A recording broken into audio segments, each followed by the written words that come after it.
서로 다른 두 국가로 존재하던 나라가 가까워지는 사건이 발생을 했습니다. 어떤 일이었을까요? 가까워지는 방법이 하나 있죠. 뭐지? 예, 뭐죠? 결혼하는 거. 네, 맞습니다. 네, 1503년에 두 나라의 왕가가 결혼을 통해서 서로 사돈 관계가 되었던 것이죠. 사돈. 자, 여기 왼쪽에 보이는 분이 스코틀랜드의 왕 제임스 4세였고요. 그리고 오른쪽에 있는 사람이 잉글랜드의 공주 마거릿 튜터. 이렇게 두 왕가가 한 가족이 되었고요. 혈연으로 묶이게 되었습니다. 교수님, 근데 두 나라가 계속 싸우고 전쟁을 하고 그러다가 왜 갑자기 결혼을 하게 된 더 거예요? 싸우려고 결혼하는 거죠. 사랑과 전쟁이니까. 아, 그럼. 사랑과 전쟁. 네. 당시에 이제 잉글랜드에는 장미 전쟁이라고 불렸던 오랜 내전이 있었는데 이 내전에서 승리하고 헨리 7세가 왕이 되거든요. 근데 너무 오래 싸웠잖아요. 그래서 지쳤고 그래서 주변국, 특히 이제 오랫동안 앙숙이었던 스코틀랜드와 평화를 유지하고 싶었습니다. 같은 섬 안에 있으니까. 옛날엔 참 결혼을 저렇게 정략적으로 했던 것 같아요. 네, 맞아요. 이 결혼은 이후 두 나라에 큰 변화를 가져오게 되었습니다. 어떤 변화를 가져왔는지 국왕의 계보를 보면서 설명을 해보겠습니다. 네. 두 나라가 이 국혼을 한 후 약 100년 정도가 지난 1603년 잉글랜드의 여왕이었던 엘리자베스 1세가 호사가 없는 채 사망을 하게 되었습니다. 왕조의 대가 끊긴 상황에서 잉글랜드는 새로운 왕을 찾게 되었죠. 바로 제임스 4세의 후손으로 잉글랜드와 스코틀랜드 왕실 모두의 혈통을 지녔던 스코틀랜드 왕 제임스 6세였습니다. 아, 이제 혈통이 섞이네요. 예, 맞습니다. 제임스 6세가 잉글랜드 왕실 혈통과 스코틀랜드 왕실 혈통 모두를 가진 인물이었기 때문입니다. 그래서 제임스 6세는 잉글랜드로 건너가서 잉글랜드는 아직 제임스라는 왕이 없었기 때문에 제임스 1세가 되어서 왕이 되었습니다. 그래서 1603년 제임스 1세는 잉글랜드와 스코틀랜드 두 국가의 왕위를 모두 겸하는 최초의 왕이 되었습니다. 혹시 그럼 이제 하나의 왕이니까 네. 두 나라가 합쳐지는 건가요? 근데 아직도 합쳐진 것까지는 아닙니다. 왕은 하나지만 두 나라는 아직까지 서로 다른 의회, 국가체계, 법률체계를 가진 별개의 국가로 운영이 되었습니다. 이렇게 잉글랜드와 스코틀랜드는 두 개의 나라, 한 명의 왕이라는 독특한 형태를 유지하게 되었습니다. 이걸 바로 동군연합이라고 하는데 같은 군주가 여러 나라를 다스린다는 뜻이죠. 자, 그러면 하나의 왕이 다스리는 두 개의 나라는 안정적인 그런 관계를 유지하게 되었을까요? 오히려 그렇지 않을까요? 그래도 왕이 하나면 아무래도 좀 예. 그래도 아직 하나로 완전히 합쳐진 건 아니니까. 네. 시간이 흘러가면서 아무래도 잉글랜드가 훨씬 힘센 나라였잖아요. 두 나라의 관계는 점점 잉글랜드 쪽으로 힘의 균형이 기울어지게 되었고요. 특히 한 사건이 더욱더 무게의 추를 잉글랜드로 기울게 만들었습니다. 위기가 왔구나 스코틀랜드에. 왜 가뭄이야? 뭐야 왜? 가뭄이 본데? 예, 1690년대 스코틀랜드 상황을 담은 책의 표지를 여러분이 지금 보시고 계십니다. 너무 앙상해요. 당시 유럽 전역에 소빙하기가 찾아왔습니다. 그래서 온도가 상당히 좀 낮은 그런 시기가 이어졌고요. 그러니까 당연히 대규모 기근이 찾아왔겠죠. 이 시기를 불운한 7년이라고 스코틀랜드 사람들은 부르게 되었죠. 그러면 똑같이 잉글랜드도 같은 소빙하기 아니에요? 아닌가요? 네, 맞아요. 비슷한 자연재해를 맞이하게 됐는데요. 스코틀랜드와는 달리 경제에 큰 타격을 받지는 않았습니다. 왜냐면 교역을 하면 되지 않아요? 교역을 한다. 잉글랜드 가까운. 그러려면 해군력이 중요했겠죠. 네. 예, 잉글랜드는 이미 강대국 스페인의 침공을 물리치고 아주 해군을 키운 상황이었고요. 또 해외 여러 곳에 식민지를 확보하고 있었거든요. 그래서 식민지와의 무역을 통해서 식량 위기를 잘 넘기고 있었죠. 이를 본 스코틀랜드의 반응은 어땠을까요? 부러웠겠죠. 예, 맞아요. 바로 옆 나라 잉글랜드처럼 우리도 해외에 식민지가 있었으면 이 어려움을 이길 수 있었을 텐데 라면서 해외에 식민지를 만들자는 여론이 일어났던 겁니다. 이런 분위기 속에서 1695년 스코틀랜드 의회의 주도로 아프리카 및 서인도 제도와 무역을 담당하는 회사가 세워졌습니다. 그리고 새로운 식민지를 찾는 프로젝트가 추진되면서 이 회사에서 야심차게 한 인물을 영입하는데 그게 바로 윌리엄 피터슨이었습니다. 누구셔? 예, 원래 스코틀랜드 출신이었던 윌리엄 패터슨은 그 잉글랜드 은행을 공동 설립하는 등 저명한 경제인이 되었습니다.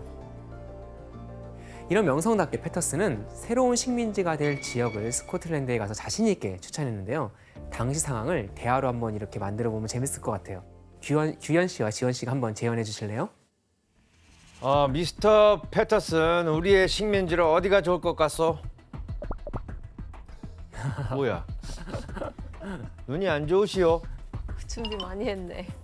제가 보기에는 이 중앙 아메리카에 있는 다리엔이라는 곳을 주목을 해야 합니다. 아니, 다리엔? 그곳을 추천하는 이유가 있습니까? 일단 동서로는 대서양과 태평양이 있고 남북으로는 남아메리카와 북아메리카가 있는 딱 정 가운데 위치한 곳이 바로 이 다리엔입니다. 여기에 무역항만 딱 세우면 이 큰 대륙을 삥 돌아가지 않아도 바로 이어갈 수 있다고요. 이건 무조건 대박 납니다. 그래, 좋았어. 돈을 빵빵하게 준비했어. 당장 지내실게. 다리엔을 놔야겠어. 대화를 들어보니까 어떠세요? 너무 지역이 좋네요. 다리엔? 유충지 같은데. 예, 맞아요. 딱 봐도 딱 우리가 지도를 봐도 딱 좋은 지역이잖아요. 저기 파나마 운하 있는데요? 예, 맞아요. 파나마 운하가 이 지역에 있고요. 바로 옆에 있는 지역이죠. 여기를 장악해서 만약에 중개 무역항을 세운다면 떼돈을 벌 수 있을 거라고 생각을 했습니다. 그러네요. 교통의 요충지네요. 네, 맞아요. 교수님, 저라면 바로 투자를 했을 것 같은데 사람들은 뭐 어떻게 반응했어요? 네, 이 다리엔 계획은 스코틀랜드 사람들의 전 국민적인 지지를 받았습니다. 그래서 남편을 잃은 과부들은 혼자서 살아갈 미천인 과부 연금까지 태약하면서 영끌을 했습니다. 영끌 위험한데. 그래서 그 결과 투자금이 30만 파운드가 넘었고 여기에도 다른 해외 지역에서도 자금을 빌려와서 이제 50만 파운드 정도 돈이 모인 거잖아요. 지금 감이 잘 안 오시는데 이게 당시 스코틀랜드라는 나라의 자본력의 25% 정도를 차지하는 우와. 엄청난 금액이었습니다. 그래서 마침내 1698년 스코틀랜드인 1200여 명을 태운 배가 큰 꿈을 갖고 스코틀랜드를 떠났습니다. 드디어 가는군요, 다리엔으로. 그리고 약 4개월에 걸친 긴 항해 끝에 꿈에 그리던 이 다리엔 지역에 도착을 하게 됐는데 배에 내린 사람들은 눈앞에 펼쳐진 광경을 보고 깜짝 놀랐습니다. 뭘 봤을까요? 영국 국기, 잉글랜드 국기. 뒤통수 제대로 치는 거지. 네, 맞아요. 그랬을 것 같긴 하지만 다리엔은 사실 지금도 비슷한데요. 울창한 정글지대입니다. 그리고 개간이 힘든 그런 숲이 우거져 있고요. 곳곳에 늪지대까지 있었습니다. 그래서 지금도 지구상의 약간 최악의 오지로 꼽히는 지역이죠. 오지예요? 콜라도 하필. 해필이면 그쵸? 교수님 한번 답사도 안 해보고 한 거예요? 이제 아무래도 이제 그 현지에 대한 감각이 좀 없었던 것 같아요. 보고를 받긴 받았는데 이 현실 감각이 좀 떨어졌던 것 같습니다. 그랬나 보다. 로라 씨, 그럼 패터슨은 아예 그 답사도 안 해보고 네. 이런 사실들을 전혀 몰라고 추천을 한 거예요? 네, 잘 몰랐던 것 같습니다. 심지어 더 큰 문제는 목을 가진 벌레와 뱀도 많았었어요. 그래서 모기 때문에 사람들이 말라리아 같은 그 종합병을 얻게 되었고 살아 돌아온 사람들이 300명밖에 없었어요. 그랬구나. 교수님, 그러면 이제 흔히 영끌했던 영끌족 사람들 전 재산 투자했잖아요. 네. 이 사람들 어떻게 되는 거예요? 맞아요. 과부도 과부 과부 연금을 연금. 털고. 네, 그것도 한두 명이 아니라 거의 전 국민이 완전히 영끌을 했는데요. 안타깝게도 모두 폭망했습니다. 아니 그럼 스코틀랜드는 대기근도 있었는데 네, 맞아요. 이 투자도 잘 안 된 거예요? 맞습니다. 그렇지 않아도 대기근으로 궁핍한 생활을 하던 중에 잘못된 투자까지 해서 그나마 갖고 있던 재산을 날린 사람이 아주 많았습니다. 그래서 결국 다리엔 계획의 실패로 스코틀랜드는 국가부도 사태까지 빠지게 됩니다. 그랬겠다. 자, 그렇다면 스코틀랜드는 어떻게 했을까요? 스코틀랜드가 예. 이제 잉글랜드를 정말 싫어하지만 네. 그래 우리가 남이가 이제 와서? 갑자기 우리가 남이가 갑자기 그런다고? 그래도 또 같은 섬 나라인데 우리가 남이가 스코틀랜드가 좀 도움을 요청합니다. 네. 너무 힘드니까. 네, 맞아요. 그래서 스코틀랜드 의회가 먼저 잉글랜드에 도움을 요청했고, 그래서 이제 잉글랜드에서 그럼 채무를 변제해 줄 테니 두 나라를 통일하자는 협상을 시작하자라고 아하. 이제 아 역제안을 도움을 요청하긴 했던 것이죠. 했네. 했네요. 당장 부도인데. 예, 맞아요. 그리고 이제 좀 여러 가지 일들을 겪으면서 스코틀랜드만의 힘으로 해외 무역 시장을 개척하는 게 상당히 어렵다는 어렵구나. 그 한계를 느끼게 되었습니다. 그러면 좀 발상의 전환을 해서 차라리 잉글랜드가 닦아놓은 길에 우리가 편승하는 게 해외 진출의 꿈을 이룰 방법이 아닐까? 그렇게 판단을 했던 것이죠. 그래서 이제 브리튼 섬의 지도가 또 한 번 바뀌게 됩니다. 스코틀랜드까지. 이제 1707년에 브리튼 섬이 이제 통일을 이뤘습니다. 그래서 이제 그레이트 브리튼 왕국이 됐고요. 국기 또한 잉글랜드 국기와 스코틀랜드 국기가 합쳐진 새로운 국기를 만들게 되었죠. 오. 와. 1707년 세 나라의 연합 왕국이 된 영국. 그렇다면 이제 남은 곳은 어디일까요? 아일랜드? 아일랜드. 네, 맞습니다. 세 나라의 연합 왕국이 된 영국은 그로부터 100년 후인 1801년에는 아일랜드까지 통합을 하는 데 성공을 거뒀습니다. 근데 사실 아일랜드의 통합 과정은 그렇게 순탄하지는 않았습니다. 사실 서로에게 이렇게 칼과 총을 겨누는 전투를 계속 벌여야 했고 수많은 사람들이 피를 흘렸던 역사는 그 가슴 아픈 비극으로 남아서 지금까지도 두 나라 사이에 영향을 미치고 있죠. 1171년 잉글랜드 국왕이 헨리 2세였던 시절에 당시 이제 아일랜드에 여러 소왕국들이 있었는데요. 이 소왕국들이 서로 싸우다가 이제 잉글랜드 영주들한테 지원병을 요청했습니다. 그래서 여러 신하들이 여기 진출했는데 헨리 2세가 아일랜드에 진출한 신하들이 힘이 세지는 것을 원치 않았고 그래서 직접 아일랜드를 점령을 하게 됩니다. 이때부터 잉글랜드 국왕이 아일랜드 영주들을 거느리는 종주왕, 로드 오브 아일랜드까지 겸하게 되었습니다. 이후 시간이 흐르면서 바다를 건너온 잉글랜드인과 아일랜드인들은 어느 정도 융화되어 그런 대로 잘 살고 있었습니다. 그런데 잉글랜드의 간섭이 다시 심해지는 사건이 생겨났습니다. 그것이 무엇이었냐면 바로 16세기 중반에 당시 잉글랜드 국왕이었던 헨리 8세가 가톨릭에 등을 돌리고 영국의 국교를 바꾸는 종교 개혁을 단행했던 것이죠. 잉글랜드에서 종교 개혁이 일어났고 잉글랜드는 국교회가 성립된 개신교 국가가 되었습니다. 이렇게 종교가 달라지자 잉글랜드는 식민 지배를 받던 아일랜드에도 자신들의 새 종교인 잉글랜드 국교회를 믿으라고 요구를 했습니다. 그러나 대부분의 아일랜드인들은 가톨릭을 고수하면서 이에 응하지 않았죠. 이 종교 갈등은 잉글랜드의 새로운 정책으로 더 심해지게 됐습니다. 기도를 보면서 한번 설명해 보겠습니다. 네. 자, 이제 여기가 아일랜드 섬이고요. 그리고 이 북쪽 지역을 우리가 얼스터라고 부르는데요. 17세기에 이 얼스터라고 불리는 지역에 잉글랜드와 스코틀랜드의 개신교도들을 대거 이주시키는 정책을 잉글랜드가 폈습니다. 그리고 이곳에 살았던 대부분이 가톨릭이었던 토착민들은 토지를 강제로 빼앗기게 되었죠. 그래서 토착민들은 경작이 힘든 열악한 지역, 외곽 지역으로 쫓겨나게 되었습니다. 이런 잉글랜드의 종교 탄압과 토지 강탈에 아일랜드인들은 아주 강한 분노를 느끼게 되었습니다. 근데 때마침 잉글랜드에 힘이 빠진 사건이 있었죠. 바로 잉글랜드에서 내전이 일어났던 겁니다. 잉글랜드 내전은 1642년부터 51년 사이에 잉글랜드의 왕당파와 의회파 사이에 발생한 전쟁을 말합니다. 이 전쟁을 혼란에 빠진 잉글랜드가 아일랜드에서 아무래도 좀 그 장악하는 힘이 약해졌을 거고요. 아일랜드인들은 이를 기회로 삼아서 반란을 일으키게 되었습니다.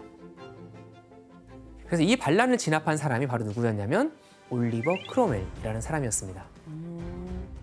네, 올리버 크롬웰은 당시 9년 동안 있었던 잉글랜드 내전을 종식시킨 인물로 그는 잉글랜드 내전에 승리하고 직접 군대를 끌고 1649년에 아일랜드를 침공했습니다.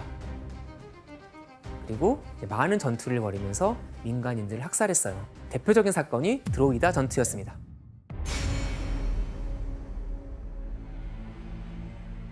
당시 아일랜드 약간 북쪽에 드로이다가 있는데 이 드로이다 성을 포위하고 수비대 전원을 물살했을 뿐 아니라 성 안의 주민들, 즉 민간인까지 약 2,000에서 4,000명 정도 된 민간인들을 처절하게 학살했습니다. 당시 이제 크로멜의 대대적인 아일랜드 정벌로 인해서요, 아일랜드 사람들은 정말 많이 죽었고요. 그래서 인구가 무려 15%에서 20% 정도 감소했다고 지금 이렇게 평가되고 있습니다. 데이비 씨, 이 올리버 크로멜에 대한 아일랜드 사람들의 인식이 너무 안 좋겠어요. 예, 그 조상만 보면 지금 열리나요. 예, 기분 정말 나쁘고 그래서 그 1997년에 유명한 사건이 있는데 아일랜드 정리가 영국에 정치 많았는데 크롬웰 조상 보고 도전이 난 이 방에 이 조상이 있는 대로 있을 수 없다. 빨리 치워달라고 부탁했어요. 왜냐면 그 기분 너무 안 좋으니까. 하지만 크로멜의 정복은 여기서 멈추지 않았습니다. 크로멜은 잉글랜드에서 자기를 따라온 개신교도들 그리고 자신을 따라온 부하들에게 아일랜드 핵심 지역의 토지를 모두 몰수해서 다시 나눠줬습니다. 자, 그럼 이제 대부분 이 쫓겨난 아일랜드 쫓겼네. 사람들은 어떻게 됐겠어요? 다른 어디로 가야 데로 돼? 가야 되겠는데요? 어디로 가? 땅을 결국 잉글랜드 지주한 데서 이렇게 빌려서 농사를 지는 소작농이 되었고 아주 비참한 생활을 하게 되었습니다. 그러다가 1798년에 당시 옆나라 프랑스에선 대혁명이 일어나고 있었는데 여기에 영향을 받아 아일랜드 사람들이 다시 반란을 일으켰고요. 이때는 더 이상 우리가 식민지가 아니라 영국으로 독립하자, 그런데 공화국을 세우자라는 의견까지 나왔습니다. 그래서 영국이 이때 특단의 조치를 취하게 됩니다. 어떻게 하지? 네, 이제 아일랜드를 반강제적으로 병합을 하기로 결정했습니다. 1801년에 잉글랜드, 웨일즈, 스코틀랜드 이렇게 이미 합쳐진 3개의 국가에 아일랜드까지 더해져서 4개의 국가가 모인 연합왕국이 공식적으로 출범을 하게 되었습니다. 그래서 국기도 다시 한번 바뀌게 되었습니다. 유니언 플래그의 옛날 버전에 아일랜드 깃발이 합쳐져서 우리가 아는 유니언 잭이 탄생을 하게 되었습니다. 근데 아일랜드 국기가 저거예요? 지금 아일랜드 말고 이때 아일랜드, 이때 아, 잉글랜드의 그땐 지배를 저거였어요? 받던 아일랜드의 깃발이 이거였죠. 그럼 이렇게 연합왕국의 일원이 된 아일랜드 좀 상황이 좀 좋아졌을까요? 명분만 그렇게 해준 거 아니야? 네, 그렇죠. 차별했을 것 같아요. 그리고 그래서 여러분 예상하신 것처럼 여전히 식민지로서 핍박이 끊어지지가 않았고 아일랜드의 슬픈 역사는 계속되게 됩니다. 그중에 아일랜드인들을 가장 비참하게 만들었던 게 바로 다른 것이 아니라 이제 먹고 사는 문제, 즉 식량 문제였습니다. 식구는 또 많은데 농사를 지을 땅이 적으니까 주식으로 삼았던 농작물이 있었습니다. 그게 무엇이었을까요? 아일랜드 감자?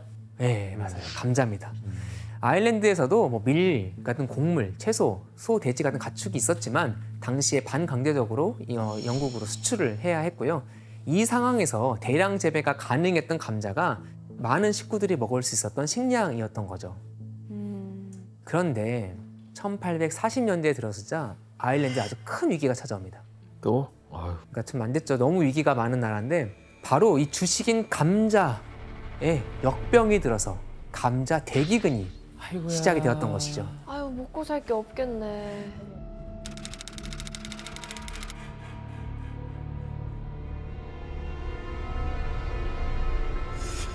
어머. 썩었네요? 예, 감자 역병 말 그대로 감자의 감자 역병균이라는 세균이 증식하는 현상인데요. 이게 전염성이 아주 높습니다.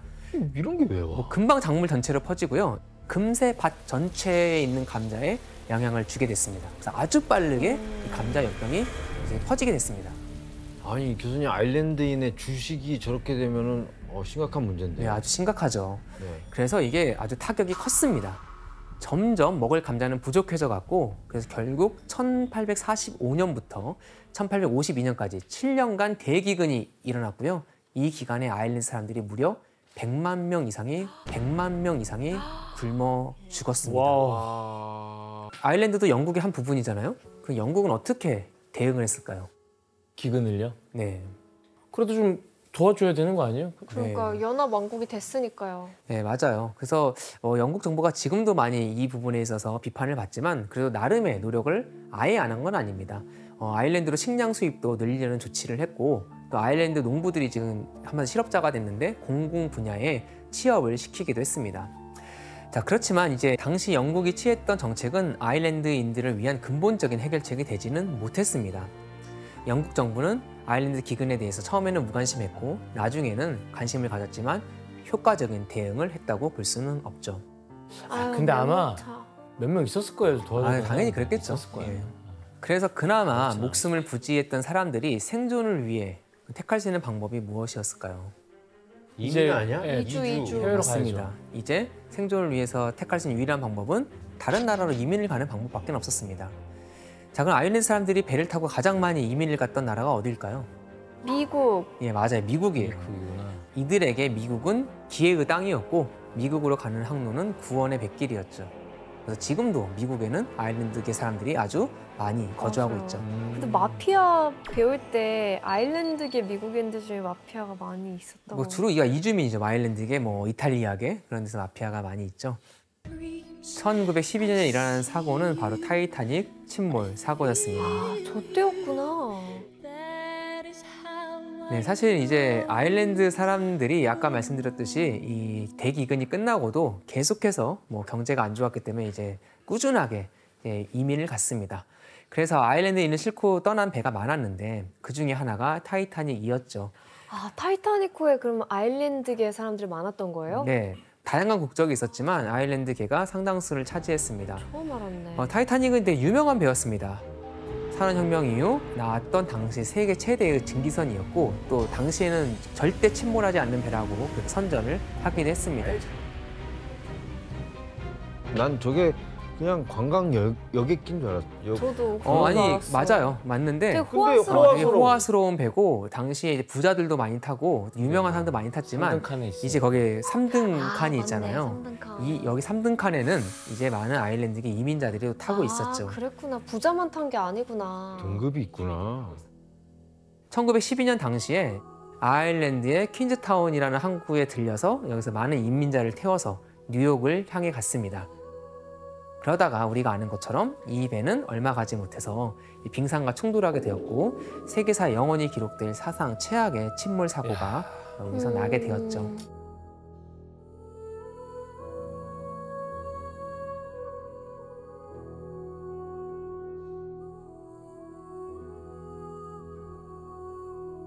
그럼 피터 씨, 그러니까 이 시기 때 이제 아일랜드 사람들이 미국으로 이민을 엄청 갔던 시기인 건가요? 네, 엄청 많이 갔죠. 1800년대, 1900년대까지만 해도 3분의 1 미국 이민자는 아일랜드에서 갔어요. 그 정도였어요.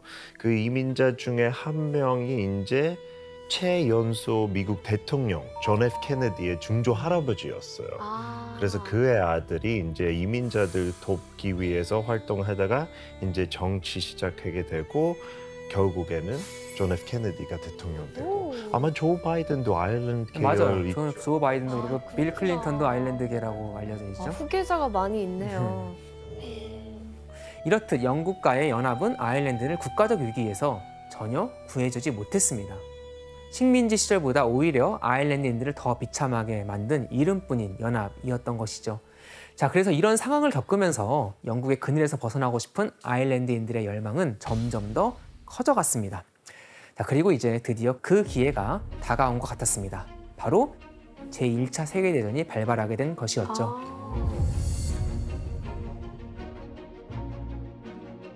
자, 영국의 모든 그 국가적 역량이 전쟁에 집중됐던 이 시기, 아일랜드인들한테는 기회죠. 그래서 아일랜드 독립운동 세력이 일어나게 되었습니다. 아일랜드 공화주의 형제단이라고 불리었던 그 독립 단체가 있었는데요. 이들이 독립운동을 통해 누군가와 손을 잡았습니다. 누구였을 것 같아요? 1차 대전. 네, 맞아요. 독일이랑 손을 잡았다고요? 네, 바로 사실 독일 입장에서는 또 영국과 가까운 아일랜드가 자기 편이 되면 나쁠 게 없잖아요. 그래서 이들은 독일에 무기를 요청했고 또 독일 해군으로부터 2만 정의 소총과 그리고 100만 발의 실탄 그리고 폭약까지 받기로 이렇게 서로 합의를 했습니다. 와, 영국의 적국과 손을 잡았구나. 네. 그런데 직전에 문제가 생겼어요. 바로 이제 무기를 실제로 독일 함정에 싣고 아일랜드 해안까지 왔는데 영국에 먼저 발각이 된 것입니다. 아, 그래서 이 모든 무기가 다 압수를 당했죠. 그러면 뭐 독립운동 해보지도 못하고 실패한 거 아닌가요? 그러면? 그럴 것 같지만 아일랜드 독립군은 다른 방법으로 독립의 의지를 보여주기로 합니다. 계획했던 거사날이 그대로 거리 행진을 시작했죠. 이들은 영국인들이 차지하고 있던 더블린 시내 중앙 우체국을 장악했고 그리고 시민들 앞에서 독립선언서를 낭독했습니다. Irishmen and Irish women! 우리는 독립하겠다. 네, 데이비 씨 상황을 들어보니까 독립운동을 했던 우리나라와 상황이 비슷하네요. 네, 그 맞아요. 우리 역사 배울 때 그 전에 역사 배우지도 않아요, 학교에서. 그다음에 그때는 영국한테 엄청 많이 괴롭혔어요, 영국한테. 그래서 일본어 역사하고 한국 역사 배웠을 때 굉장히 동감한 느낌이 많았어요. 네, 맞습니다. 그래서 유럽에서 가장 한국 사람들과 좀 통하는 나라가 또 아일랜드라는 얘기가 있죠. 그렇구나. 자, 그래서 이런 아일랜드 독립 운동에 영국은 상당히 당황을 하게 됩니다. 전쟁 중에서 일단 반란이 일어나서 상당히 이건 영국을 곤란하게 만들었고요. 그렇죠. 정신없는 와중에. 네, 맞아요. 그리고 더군다나 아무리 우리가 싫다고 적국에게서 무기를 공급받으려고 했다는 게 아주 그러니까요. 위험하다고 생각을 하게 됐습니다. 역시 적의 적은 친구네요. 네, 그러네요. 그래서 영국군은 급하게 1만 7천 명의 병력과 장갑차, 함정을 아일랜드의 수도인 더블린으로 보냈습니다. 그래서 이 봉기는 닷새 만에 진압이 되었죠. 자, 이 반란을 일으킨 아일랜드 독립군에게는 아주 혹독한 대가가 기다리고 있었습니다. 그림을 같이 한번 볼까요? 아이고. 독립투쟁가들을 다 총살시켰나 네, 보네요. 맞습니다. 영국군은 부활절 봉기 주동자들을 아주 잔혹하게 처형을 했습니다.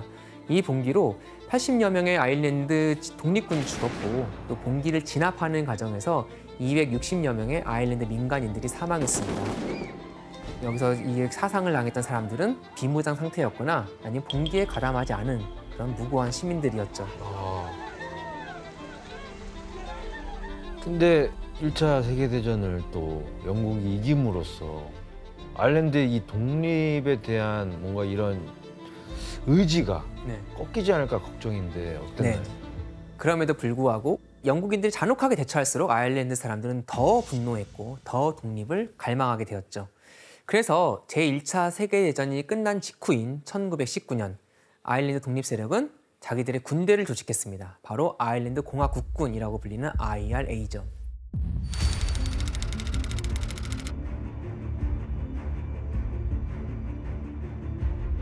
자, 이렇게 조직된 IRA는 아일랜드에 주둔하고 있는 영국군들을 이제 몰아내기로 하죠. 그리고 영국군과 아주 치열한 전쟁에 들어가게 됩니다.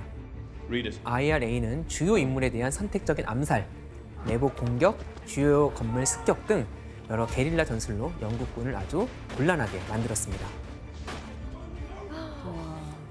한마디 영국 입장에서도 당시 가장 강한 나라였지만 바로 옆에 있는 이 나라와의 이 싸움, 그리고 계속해서 자기들을 괴롭히는 이 싸움이 쉽지 않았겠죠. 그래서 2년 6개월간의 소모전이 벌어졌고 그 결과 영국도 힘에 붙여서 아일랜드와 협상을 시작을 하게 되었습니다. 양국은 과거 많은 영국인들이 이민 가서 터를 잡고 있는 북 아일랜드 지역을 뺀 나머지 아일랜드 지역을 분리하고 그 나머지 그 지역을 독립시키는 데 합의를 하게 되었습니다. 그래서 이제 여러분이 아는 그 지도가 이렇게 탄생을 하게 되는 것이죠. 지금 이 영국의 지도는 한 100년 정도밖에 안 된 거네요. 그렇죠. 100년이 딱 되었네요. 예, 그리고 나머지 지역이 아일랜드 공화국으로 독립을 하게 되었죠. 그래서 1922년 4개의 나라가 합쳐져서 그레이트 브리튼 북아일랜드 연합왕국, 지금의 UK가 형성이 되었습니다.